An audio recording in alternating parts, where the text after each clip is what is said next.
You are listening to the IFH Podcast Network. For more amazing filmmaking and screenwriting podcasts, just go to ifhpodcastnetwork.com.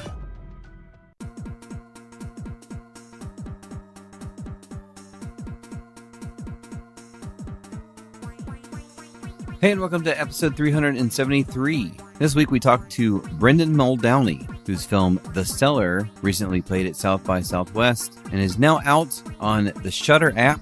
And if you're in the Atlanta area, you can go check it out at the Aurora Theater. He talks about developing the story from a short to a feature, working with big stars, and much more. Enjoy the interview, and I'll see you in the intermission.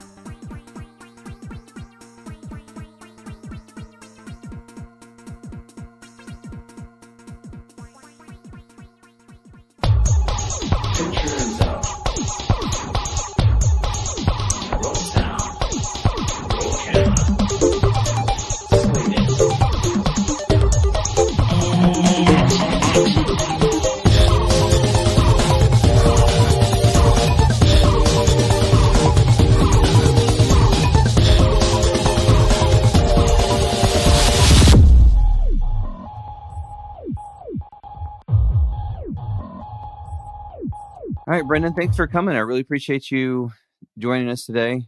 No worries. I actually want to start off with a question. It looks like you won a Grammy back in, was it 2015? And if I want to hear a little bit about that. It's for a blues album? Yeah, that'd be wonderful if it was me, but there's it's obviously not you. Okay. There's obviously another Brendan Muldowney and IMDb. Really, to this day, they're terrible at doing that. They mix people up. So. Okay. Because I was like, man, that is a career deviation that I really want to hear about. Anything to do with soundtracks and sound on my IMDb page is not me. Okay. All the other credits are mine, but I don't know why that stuff is there. But there is someone else with my name working on soundtracks. He's a producer, maybe. I'm not sure, but yeah. Okay. Damn it, IMDb. Yeah. I wonder if that other Brendan gets questions all the time, like, "Oh, you work on all these films?" He's like, "No, I just do music." I really should sort it out, but it's just, you prioritize things, and that's just not on the list at the moment. Oh yeah. Well, tell me about South by and experience. I mean, I guess you got. Did you get to go out at all, or did you get to see it on over the internet or anything, or how was that experience? Yeah, I went out. Okay. Came back exhausted, like this. It's a party sort of festival, and so there was beer and barbecue and stuff. It was good. It was great. It was great to see it with an audience. The festival itself is brilliant. There's a great filmmaker party at the start, which is brilliant, meeting everybody. So yeah, it was wonderful. But it's been non-stop now since, because we've released in the Irish cinemas here 3 weeks ago. And so in a way, as well as all the press leading up to the release, which is tomorrow, the 15th, we've had our own theatrical release here in the cinemas. So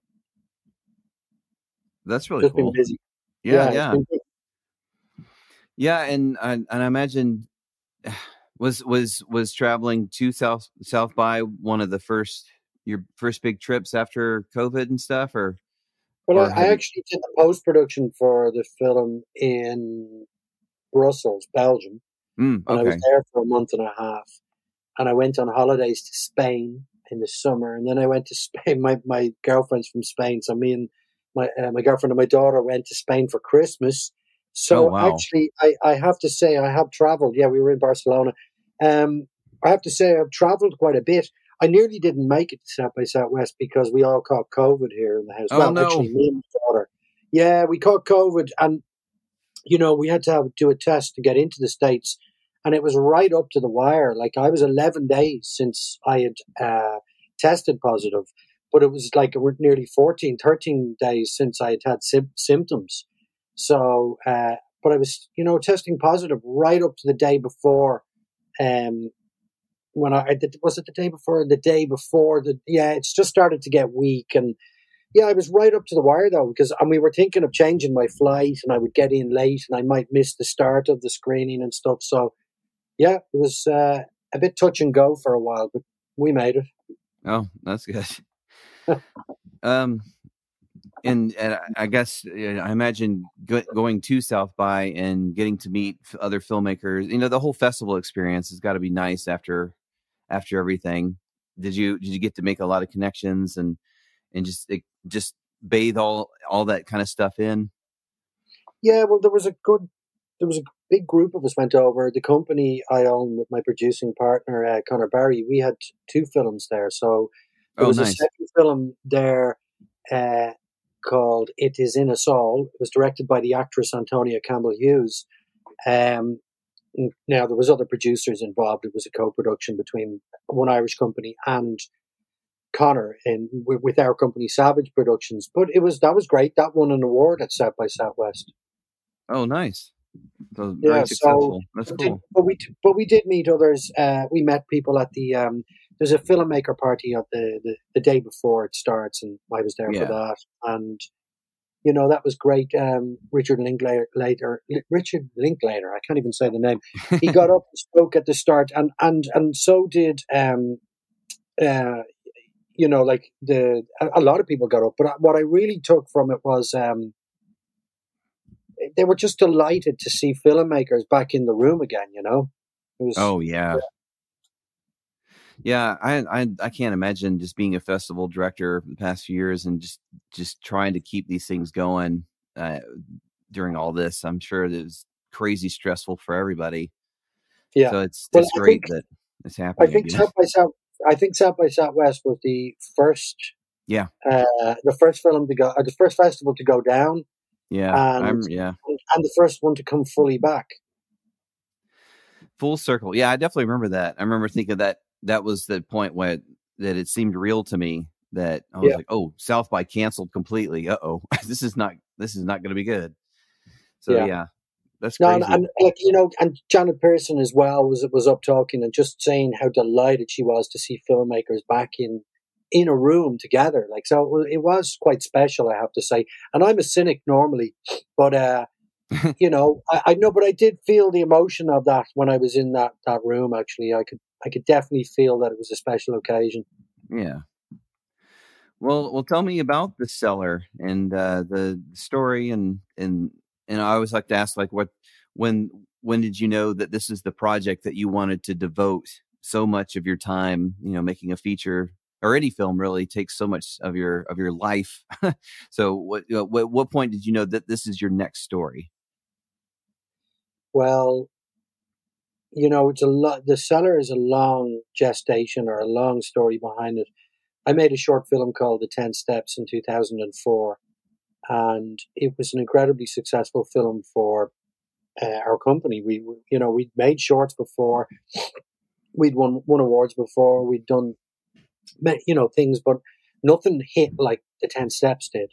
It won Best Short at the Sitges Fantastic Film Festival, which is a hardcore horror audience, Yeah. And it won many more on the genre circuit. It won many more awards, actually. It was very successful, but it also was winning awards in children's film festivals. It won, I don't think this festival runs anymore, but it was the New York International Children's Film Festival, and it won Best Jury Prize there, I think it was. And we realized that we had something special then, because it had such a broad appeal, to the audience. Like, it was children and hardcore horror fans. And, over the years as well, I've seen that it's been taught in schools. It's on the curriculum in Barcelona, believe it or not, still to this day. And I also, there was a website years ago called Atom Films, which was for short films. It's gone now. And someone else had it on YouTube for a long time, but they took it down. I don't know why, but I used to look at the comments, and people would always be saying, I wonder what happens next. That really gives you an idea of where, why it didn't just stay as a short film, because I'm not a fan really of short films becoming features. I think it can be really risky, and I'm not saying we completely succeeded here with The Cellar, but I have to say that not enough people saw that short, and there is a section in The Cellar which is that short. So I'm delighted I made it, just because more people are going to see it. But yeah, so putting all those things together, and, you know, listening to people saying, I wonder what happens next, and just how special it was in terms of the broad appeal. I was always trying to do something with it, and the Screen Ireland, which used to be called the Irish Film Board, they had this sort of scheme a couple of years ago called the Catalyst Project. They ran it twice actually, but they ran it first in 2007, and it was for people like me who had made a lot of shorts, were trying to break in to make their first feature, and they were going to give 250,000 at the time to make a low budget feature, and everyone wanted to do it. And so but to apply for it, you had to go for 2 weekends of seminars, and it was brilliant because we had all sorts of people come and talk to us, and we viewed lots of films. But I wrote 2 scripts for that application. One ended up being my first feature, Savage, and the other was a version of the 10 Steps, which was just sort of extended, you know, just extending the short basically. Yeah. So it is the short film, but you're trying to pad it. That wasn't great because padding it isn't what didn't really work. Yeah. Yeah. So and then, you know, we moved on to other things. We had some interest over the years. It never fully died. There was interest from the States at one stage from different companies, and we did work on a treatment. I got the writer who wrote one of my features, Pilgrimage, Jamie Hannigan. He took a go at a treatment, and it was all right. And it was, you know, I think it was still based on my extended version, but it never really went anywhere. So in a way, we moved on and we did other things. Life happened, and we made other features. But then when I had finished Pilgrimage, I would say it was around 2016. I don't know whether I was unsure of what was going to happen, and I'd just done it was quite a big film for me, Pilgrimage, big cast, and it was very ambitious because it was period. There was a lot of stunts and action and just horses, everything that you try not to do in independent low budget films. Yeah. So I don't know. There was a couple of things that, one was I probably felt that maybe it was time to try something commercial because it was, you know, would be a lot easier to get funded. Yeah, I just thought it would have to finance it really, to get market money really, because that then releases money here as well. So I think that was on my mind.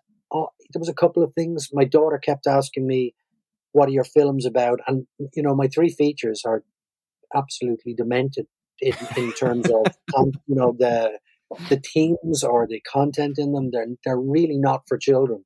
Right. As in, I can't say that strong enough. They're like really not for children. In fact, you wouldn't get to make one. I think 2 of them you wouldn't. In fact, all 3 you wouldn't get to make in the culture we're in today for all different reasons. But you wouldn't get to. I mean, yeah. And not that any of them I look back and I'm ashamed of. I'm not, and I think you know, they're morally and ethically, I think I was still following a good path with them. But yeah. To get back to it is, I just thought, like, she had seen the short of the 10 Steps, and I just thought, yeah, it'd be lovely to actually have her come and see a film. Now, that sounds really sort of like, you know, you're lucky to make a film at all. And so you don't walk around thinking, oh, I'd love to make this just for such a silly little reason as your daughter could come see it. Well, it's not necessarily that, but I just, you know what it was as well? It was a very plot-driven film. It wasn't a character-driven film, you know, so I was always trying to work out in my head, you know, do you end with the twist from the 10 Steps, or do you try and you use that early, and then because you know, I tried many versions with the short as being a prologue as well, and a new family moving into the house after the short film. But this episode is brought to you by Sapelo Insurance. Sapelo is Georgia's premier film insurance agency. With over 10 years of experience in commercial lines and with film industry professionals on staff, Sapelo offers you the insurance you need for your next project, including equipment, general liability, auto liability, workers' comp, guild travel, and more. Contact Sapelo when you are starting your next production. For more information, check out their website at sapeloins.com. How did you because you're right about the whole short film and move into a feature thing, and yeah, you don't, I mean, I've done it myself with my stuff as a screenwriter, and and you're just thinking like, well, I kind of said everything I wanted to say, but it might be interesting as a feature, but how do you do it without padding it? Like you said, I mean, you said it perfectly, because you can just like put a bunch of garbage in there and all of a sudden it's a feature, but that's not great. So like, even when I was writing the feature and right till now, what the feature is, it was always plot driven, which I know is not necessarily the best way of going about things, but it was. I have to be honest that it was always a plot driven thing. So when I'd be knocking it around in my head, I was trying to go, how do I solve the ending? Because if I have the original ending from the short film early on, it's a very strong ending. If you've seen The Cellar, it's where the short film is basically where it starts with the daughter babysitting, the lights go out, and she has to go down the steps to try and turn the lights back on. She has to try and find the circuit breaker. And that's the short film. Very neat, 10 minutes. There's no real character development. There's no real need for mythology building or anything. It's just that. So I was always trying to work out what my twists would be, because I wanted to top that.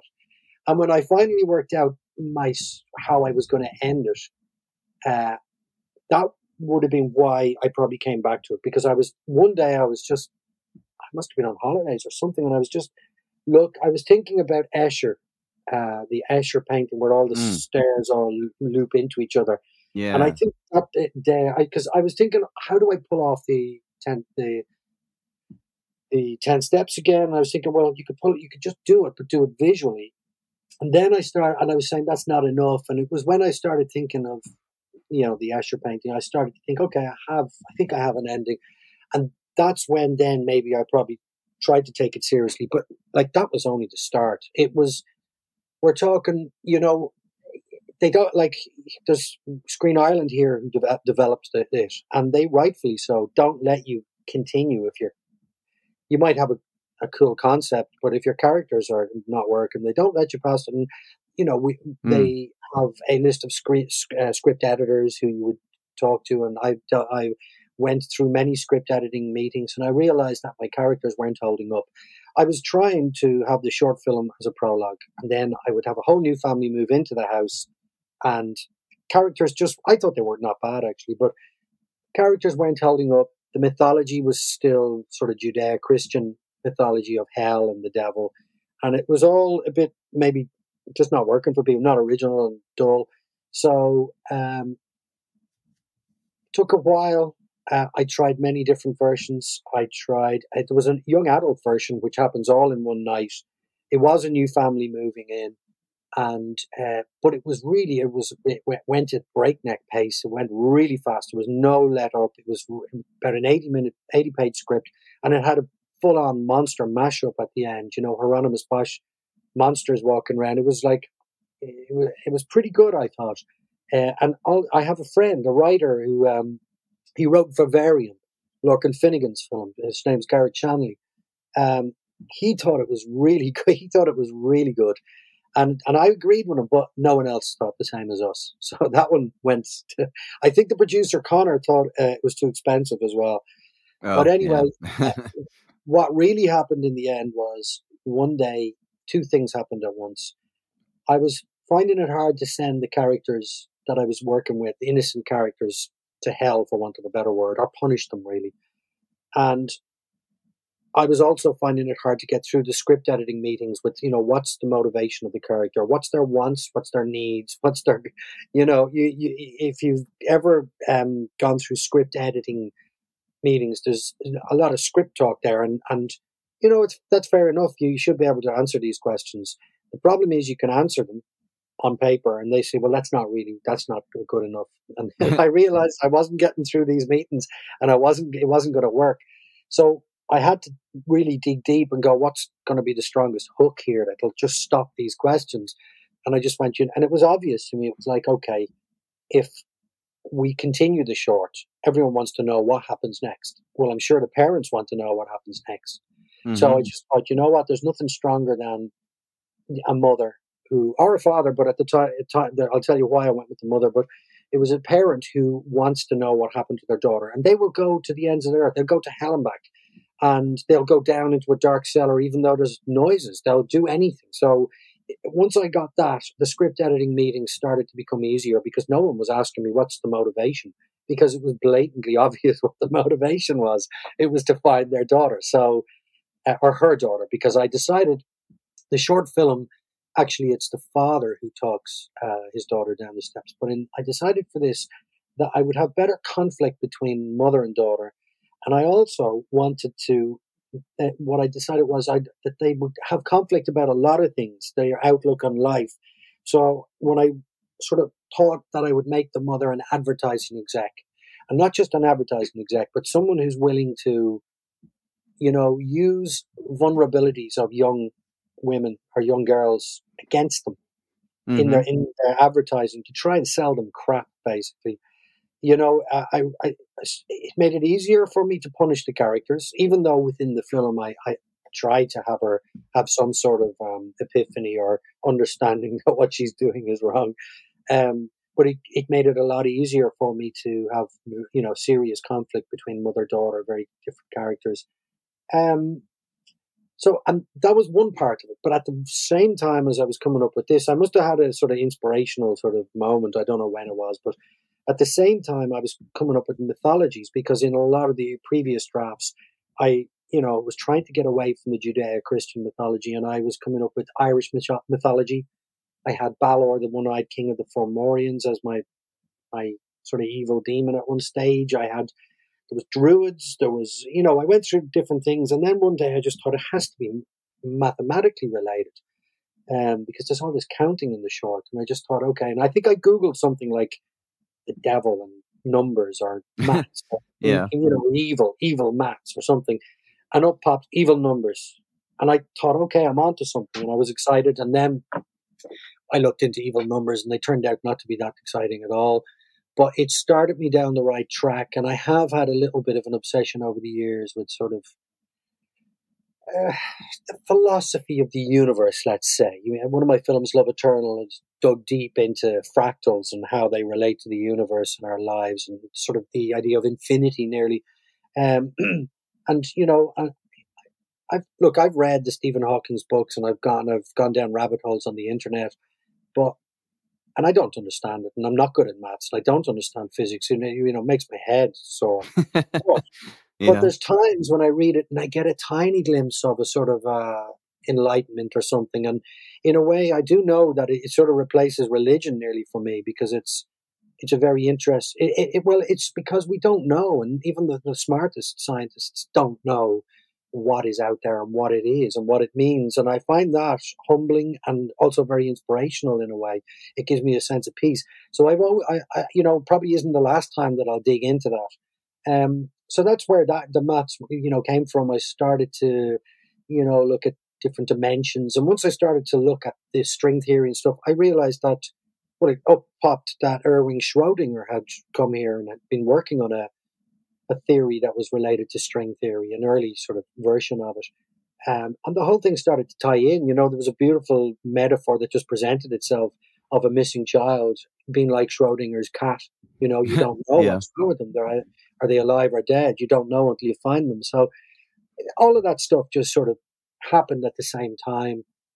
There is other stuff in there, and I'm not going to spoil it, but there's symbols on but really that's hokum. It's just that's there as a sort of red herring, just so I can have a cool demon. But I know when I wrote a treatment for this and I sent it to the producer, he's told me since that he read it and he said it to someone in his office. He says, "Oh, we're going to make this." So I wasn't as confident as him, but for some reason he obviously knew that I had pulled it all together. Now that still didn't make it easy. There was a lot of still, script editing meetings and stuff that we had to, solve stuff. And look, I'm not here to say it's absolutely perfect in terms of character and stuff, but I think it's a fun movie that, does what it says in the tin. If you're looking for something fun, it's a sort of, I always say this, if you're talking about horror as a spectrum, there's sort of elevated horror or prestige horror or really dark transgressive horror on one end. And then there's a sort of theme park, fun movies on the other.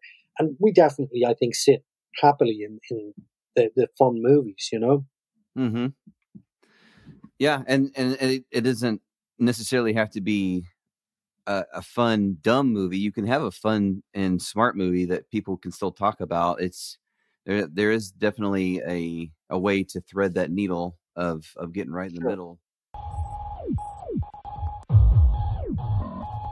Hey, and welcome to the intermission. This is Chuck just breaking in with some quick announcements. The Atlanta Film Festival starts this week and goes through all the next week. Should be a lot of fun. May 10th, my feature script, 8-Bit Bloodsport, is having a live reading at Roll Call Theater. The event should be live as of this episode going up. But either way, just head over to Roll Call Theater, their Facebook page, whatever, and either get tickets or, follow their Facebook page and that kind of stuff. And you should be going to all these events anyway, not just mine. There's other live script readings and other fun stuff going on, so go check them all out. But May 10th, a lot of really cool actors are going to be reading my script. It's going to be a lot of fun. It's 80s themed, so come dress up and just have a lot of fun. It's comedy. It's very silly. Should be a good time. Also, next Monday, Film Bar Monday, will be at Trackside Tavern in Decatur. Remember, go there for food and drinks and making friends, not necessarily networking. That can all come later. Just make friends, and then maybe you work later on your project or someone else's project, or a bunch of projects, whatever. And lastly, I need to tell you about our sponsors, Element Certified Public Accountants and Consultants. If you need help with production accounting, or maybe help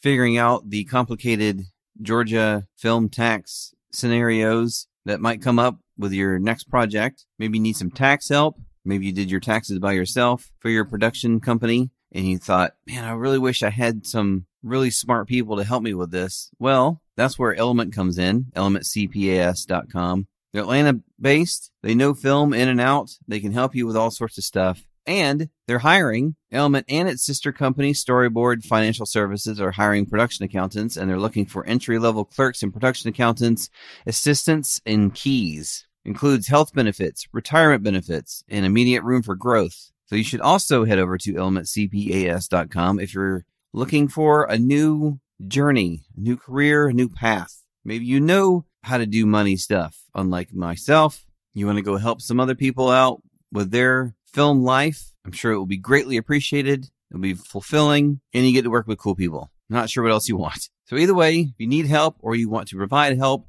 elementcpas.com, Element Fluent in your language. So it was great talking to Brendan. Again, the film is playing at the Aurora Theater if you're in Atlanta. Atlanta area, whatever. Playing select theaters all over the place, so you can look in your local area, but Atlanta area is Aurora Theater. But if you want to stay home and watch it, there's no reason to not get the Shudder app. If you enjoy horror at all, there's tons of stuff on there. I cannot recommend it enough. And you get to see this film, so make sure to go check it out. If you do get it, I recommend Last Drive-In with Joe Bob Briggs and Darcy the Mail Girl. There's a new season starting the end of April, so it's a great time to get into it. All right, I'm going to get you back to it. Make sure you're still working on your stuff. Writing, directing, acting, producing. I don't know how you would produce in your own home, but I guess you could work on paperwork and hire people for stuff and make connections, that kind of thing. There's ways to do anything from home even if you're not actually on set and you still don't feel safe to get out there. Making music, whatever it is, got to keep working towards things step by step so you can hit the ground running when you do feel safe. All right, back to the show. I'm actually curious. You talked about the script. You go into these meetings, and I've been through those too, where everybody's like, "All right, so is this can we redo this line and like rethink this person and is there a point where you feel like you're overthinking everything, where people are pointing out these little elements like, well, why does this person do this? Like, well, sometimes humans just do these things. You know what I mean? Is it good to overanalyze scripts, or is there a point where you reach it and you go, we are overthinking this just a little bit too much? Depends on the film, I suppose, because I didn't mind it with this film because it as I say, it is a sort of, its aspirations are a commercial fun movie, so it is hitting those beats is not a problem for me, and I don't mind being pointed in the direction of them for this, because really, I wasn't here to try and do a serious character study. I was here to have fun and have cool set pieces and stuff, not at the expense of character. And that's why. But what I'm saying is that sort of prescriptive and sticking to a template nearly didn't bother me with this one. Whereas there is other films maybe that I would have done in the past that I wouldn't have. But, you know, every film does generally follow like the simplest version of a structure, which is a beginning, middle, and an end. And that most of them have that, even the wildest ones. You know, over the years as well, like when I was in film school, I did my thesis in story, so I read a lot of the books. And over the years, when I was trying to write my first feature, I got a lot of the books, and I did a lot of study on this, and still to this day, it's nearly like quantum physics to me, some of it. Like I find Robert McKee's story too difficult to get through, and I find They Save the Cat a little bit sort of simplistic sometimes. But having said that, I have used the template in Save the Cat in a certain way. I have various versions of templates that I use for different scripts. I have one that's nearly an amalgamation of all of them. I have my own. In fact, one of the best script books I ever read, which worked for me at the time, and I still like it, was it's How to Write a Script in 21 Days. And it's like, it's really, it sounds simplistic, and I never did the 21 days thing. I was just following some advice. Oh, Vicky King, it says. Vicky King, exactly. Yeah. I mean, it's a book that even at the end, there's chapters about how to live your life. And there's even a chapter for the partners of a screenwriter. How you can, like, it's, you know, but what I liked was there was a template in there that I went with for many years. I've obviously expanded that template. And look, even the Save the Cat sort of template that they have, and that he goes through, and there's a midpoint and stuff. There was a couple of times I did have an epiphany with them at once, because I know Vicky King says that between structure and character, and her epiphany in there is that character is structure, and that still doesn't, you know, you have to get that into your head. And in a way, when I would look at all these beats in these structures, I would be going, okay, yeah, and I'd be thinking in plot terms how to hit those beats. And it was one day when I realized, no, you can still hit them with a plot point, but it has to be how the character is working through these. That I started to really, you know, get a handle on it. And as I say, I don't mind working with a structure these days. I used to resent it a lot. My latest script is on the wall in front of me, and I have it printed out. And how I start a script is I have loads of notes, and then I transfer them off my phone into a Word doc, and they're just everywhere. Then from that, I use my template. So I've got things here. I'm just looking straight in front of me. There's 63 to 71, Dark Night of the Soul, opposite the midpoint. I couldn't even tell you what that is now, right? Yeah. There's nothing there. All is lost. Whiff of death. About to give up God. But what I do is I start copying and pasting my notes into all these sections, and this is how I start a first draft. And I don't mind, because if something isn't fitting or working, depends on the script, obviously. But if something's not really fitting, I won't bother. I don't get too hung up on it. But I do. You know, these days I have to say I find the structure, I find it helpful, actually. And, you know, something I was always really against, because probably I thought I was going to be bad at it. It was going to not help create the creativity, which is a treatment.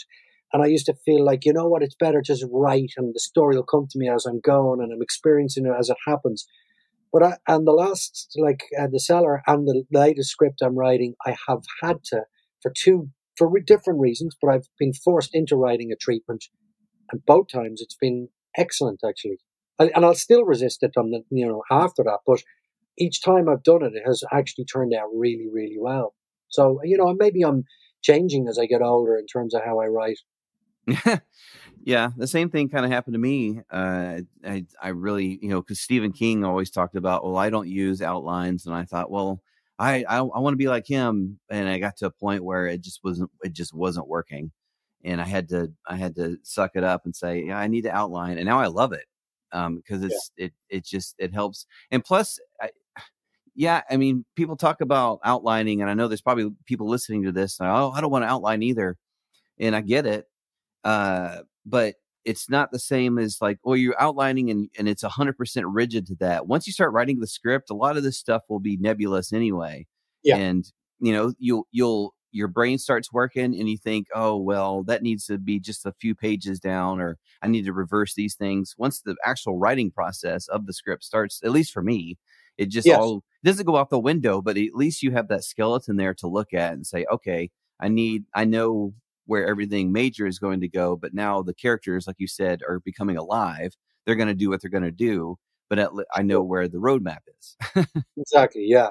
And you know what's I find is even more important than the roadmap is knowing your ending. And I think if someone Yeah. doesn't like outlining or structuring, if they have a really strong ending, you know, they're not going to go too wrong because they're writing towards something, you know.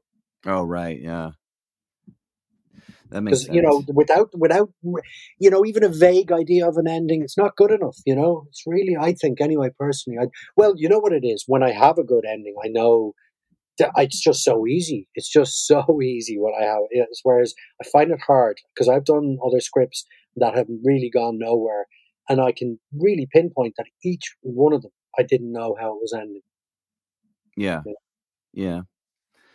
We'll talk a little bit about production, especially. I mean, you've worked with some heavy hitters here, Tom Holland and Elisha Cuthbert, who I haven't seen in a while, and she was such a big deal in the early 2000s. I was going to the theater all the time, and she was in like everything. Pollyanna, I forgot her last name. McIntosh, yeah. I mean, so these are some and John Bernthal as well. Oh, Richard yeah, that's right. Holy cow, man. Yeah, so talk about just, I mean, but I guess if you want to center on the Cellar or whatever, but just working with some of these great actors and anything you've learned over the years too, just as a director. Well, you know, I'd also add to those names, I'd add some wonderful Irish actors who would be character actors, theatrical actors, but you know, and I won't start naming them because if I name one, I'm going to have to name them all. But they're like, you know, but they're just as wonderful. They just don't have the profile, I suppose, of the other names we've been talking about. So, what have I learned over the years? I suppose, you know, actors are people just like you and me, and they all have different processes. They're generally nice people, like most people are. You know, the same percentage of people who are difficult in real life is probably the same percentage for me when I've met actors. Like, you know, we're talking, if you're talking about, say, it's, you know, the Pilgrimage cast was some heavy hitters in there. They were all really lovely people. Elisha, absolutely wonderful person, very funny as well. And I find most of them really funny as well. They're very sharp, you know, actors are very quick-witted. Which I'm not actually, so I sort of appreciate them. But what have I learned? I've learned that, you know, each one has a different process, so you have to talk and prep with each one differently. And once that's done, and what I've learned is as well is casting. And I've heard this said before, so this isn't an original thought, but I truly believe it, that if you cast well, you really don't have to do much as a director. I think, you know, once you've done the prep, whatever level of prep that the actor likes, and, you know, obviously you should know your script inside out, whether you've written it or not. And, you know, and I believe that the script as well sort of answers all its own questions. In a way, I've been able to, once I really love a script, someone asks me a question about it, I'm able to answer it very easily because it's sort of naturally telling me. Because you've decided things like tone and everything before you're going into these discussions with actors.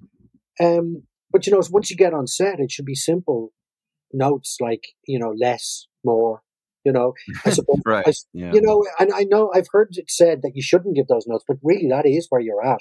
What you're really doing is making sure that everyone's on the same page tone-wise, that nobody's over the top or less, or, you know, and also they're in the right place for the script, because obviously, you know, we shoot out a sequence all the time, so, you know, you're trying to just remind. Sometimes the actors sometimes even the best need a reminder of what the scene beforehand was, or just where they're coming from emotionally, you know, because they might just throw themselves into the scene as it is, but you've got the bigger picture. You've got the bigger picture in terms of the acting, you know, the performance, the arcs, the character arcs, but you've also in terms of editing and how you're going to put it together. So you're the only one on set who's really got the bigger picture, basically. So that's really what I've found, you know, and it's the same with dealing with all the head of departments, HODs, is really you're there you're answering questions. Obviously, but you've done a lot of your work on tone and how it's going to be before you get to set. You know. Yeah. And it occurs to me, I'm not really a director. I mean, I directed like a few things, but I'm not very good at it. I don't know. It's a different skill set, I guess. But a screenwriting friend of mine has this theory about, it's just like a domino theory. Like you change one thing in a script, you've got your 90, 100 pages, you change one thing, and then it ripples through. It can potentially ripple through the rest of the script if you're not careful. How do you deal with that? As you said that you've got the big picture in your head, how do you deal with that on the day when an actor comes up and says, "Hey, I have this note about this character in this scene, let's change this one thing," and then you're thinking, that's gonna that could potentially ripple through the rest of my script. Like how do you deal with those kind of decisions? Well, you just said it there. Like if it's very, like, you're lucky if it like, I don't mind actors changing things, but I suppose that's part of the directing, is to understand this and be seeing the bigger picture. But you answered it there, because you said that the note that the actor has is potentially going to ripple through the script. Well, if that presents itself to you, well, then there's an obvious answer, which is no, we can't do that because of ABC. I mean, the more worrying thing would be that you don't see the problem and you go, yeah, that's fine. And then you're in the edit and you go, oh, no. But, Right. You can fix anything in an edit. I've seen wonderful things done from, pickups, reshoots, ADR. ADR is amazing. You can do anything, So, in a way, but that's the director's job, is to know it well enough that if someone gives a note, but if it's a drastic change, that should really come earlier than on set. That's true. But if it does come on set, I would hope that I have done my work and I've lived with the project and the story so long that it's so in my bones that I know what's there or not, what works, what fits. That's what I think a good director is working with. They know it in their bones. They can answer it straight away whether it works or not, and it's because they've thought about it so long and so deeply. Yeah, and like you said, also casting is such a huge deal, and if you cast the right people, then you're probably not going to have real, maybe a few, but no real awkward, intense conversations about certain things, unless I guess I'm thinking just like some megastar walks in, and for some reason the only person I can think of right now is Will Smith, I guess. He's like, I'm gonna, I'll change this, or I'm gonna slap everybody. Like, whoa, like, but Yeah. if that's not if you're not having those kind of personalities on set, then it's gonna be fine. Well, look, I've been lucky enough that my films are low budget. The biggest budget I did was Pilgrimage, still very low budget for what it was trying to do, and that would have been, say, probably the highest profile cast. And I was very lucky because they were all lovely, So I haven't had to. And in a way, when I'm casting, nothing against Will Smith, but I definitely would. For some reason, I would avoid if someone suggested Will Smith, and it wasn't because of the slap. It's more because of his choice in films over the years, and lines like, "Now that's what I call a close encounter," after he punches an alien. It's just sort of like, it's not really the tone I ever go for. Even when I'm making a fun movie like The Cellar, I still don't ever resort to that sort of tone of, really silliness. So, and I think Will Smith, he revels in that type of, really silly sort of stuff. I mean, I suppose you could say it's a bit like Arnold Schwarzenegger's retorts, going back into the 80s. It's a little bit like it, but for some reason, Anyway, I have never had to deal with anyone who really threw their weight around. Yeah, that's good. And I still love Independence Day. I was just talking about that with a friend the other day.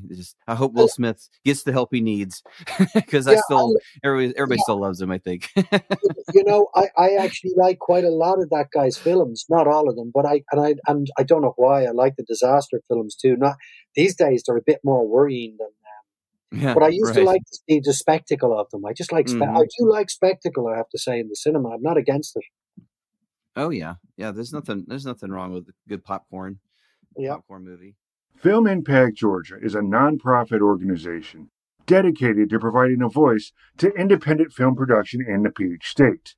Their focus includes short film grants, development labs, community boosting events, and support services from vendors and mentors. Georgia has diverse and engaging storytellers, and FIG is determined to help break down the barriers to creation in our state. Find more information about the organization and how to get involved at filmimpactgeorgia.org.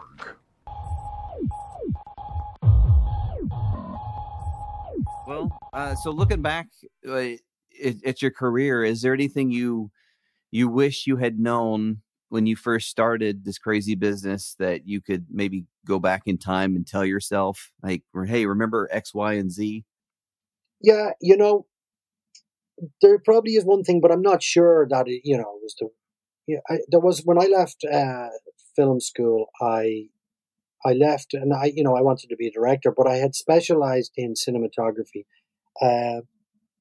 I could have left, and I could have still tried to pursue being a director, and either got into editing or even assistant directing on sets here, or kept up my camera work, and even worked on it. Wouldn't have to be filmed, but people, lots from my class were doing short films. It was free and stuff, but I sometimes regret that I didn't keep up the technical side of things. But I do remember very, very vividly deciding that I was going to concentrate on writing, because I thought it was the most valuable thing for me as a director, and it was probably, and in a way, I'm not the best writer at all in the world, but it has got me funded on my own scripts 3 times, and hopefully there'll be another one which I'm doing at the moment. And I have got better over the years, so I do think it was the right choice. But I do regret that didn't keep up the technical side of filmmaking. Okay. The one thing I was told years ago when I was, starting out, and so I was told it, not by myself, but I read it or someone told me, and I'm really pleased they did. This is now before computers, so rejection letters would come in the post. And right. someone said to me, or else I read it, and it said, you haven't succeeded until you can wallpaper your whole room with rejection letters. And I remember thinking about it and going, I understand what they mean. What they mean is you've got to just put yourself out there loads. And so I remember me and the producer that I still work with, and I said to him, we're going to have to enter lots of scripts to every funding award that comes up. And there might be 2 film-based RTE awards. There's a Galway Film Centre, there's a Cork Film Centre, there's this one, there's the Screen Ireland Shortcuts Award. And I said, look, let's have 4 scripts, and we'll constantly just keep entering them to all of these, and we'll do it over, multiple. And I actually have a filing cabinet beside me, and I was just looking at it the other day to try and clean it out, and I still have a file with rejection letters in there. So, and the thing is, the joke is, it worked. And I know how it worked, because after I made a lot of short films, I was asked to sit on the commissioning panel many times. And I could see that, like, certain scripts that I liked, other people who'd been sitting on the commissioning panel didn't like. And it was always just subjective. It was whoever was there at the time. And so by putting it in constantly, I was upping my chances of hitting somebody who was going to like the scripts we were putting in. One of them, anyway. And it worked. We got all of them funded, more or less, in the end. Oh, wow. Yeah, I imagine the technical side that you mentioned, since it seems like every like week there's a new camera or something else, and how are you supposed to keep up with this kind of stuff? And that's probably one of my shortcomings too, is I'm producer on my production company, and that's I'm very I just leave that to other people, but I should really step it up and like understand what we're getting into with everything, because it's just so much, though. Yeah, it is just a lot. So much technology out there. Yeah, in fairness, when I started, it was 16 millimeter film, so it was a lot easier. Yeah. Well, I mean, it wasn't easier, but there was less to know. Right. Yeah. Well, tell everyone where to find information about the film or all your films, all your projects, and your websites, and anything else you want to throw out there. Yeah, well, we don't. Oh, we do have a website. It's savageproductions.ie.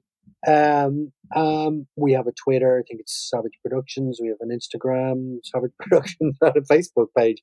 The Cellar is being released tomorrow, which is the 15th of April on Shudder, and in Nice. limited theatrical RLJE are releasing it. And then I think after a sort of short period, it's going to go sort of broader. It'll be on iTunes, and you can rent it on. Yeah. Okay. Well, yeah, and I just looked, and it's playing here in Atlanta. If you're listening to this in the Atlanta, Georgia region, it's playing at the Aurora Cineplex right now. As when this episode comes out, it will be in the theater. So go watch it, go check it out. But yeah, if you got Shudder, there's so much stuff on there anyway that's amazing. And now the Cellar is there, so you have no reason to not have Shudder. And I think you can. And I think there's a free period of sign up. You can check it out by I think. Nearly sure. I'm not sure, but I'm nearly sure. Well, I really appreciate you coming on. It was great meeting you, and good luck with the Cellar and all your future projects. Okay, thanks very much. The AFC Indie Filmmaking Podcast is produced by Zombie Cat Productions and Tranquil Aggression Productions. Your host is Chuck Thomas from AtlantaScreenwriter.com. Editing is by Joshua Goldkey. Find him at AtlantaFilmmaking.com. Music and event recording is by Michael Breezy Keys Jones. He is found at LDXSoundLabs.com. Zombie Cat Productions is owned by Molly Coffee. You can find it at ZombieCatProd.com and her at MollyCoffeeDesign.com. I am your announcer, Rob Scheimer. I can be found on SoundCloud. My profile name is ROBSHIMER.